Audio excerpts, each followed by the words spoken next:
ముందుగా police అమరవీరులకి నివాళులర్పిస్తున్నాను.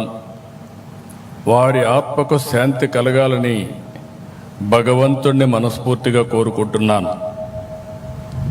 1959 October 21న Ladakh దగ్గర మన సిఆర్పిఎఫ్ దళాలు చైనా సైనికులపై వీరోచితంగా పోరాడి 10 మంది అమరులయ్యారు. వారిని స్మరించుకునేలా ప్రతి ఏటా అక్టోబర్ 21న పోలీస్ అమరవీరుల రోజుగా ఘనంగా జరుపుకుంటున్నాం.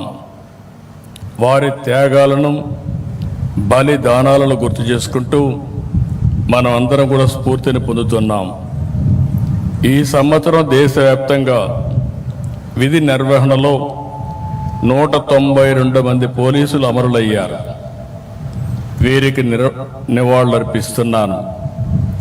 వారి ఆత్మకు శాంతి కలగాలని భగవంతుణ్ణి ప్రార్థిస్తున్నాను.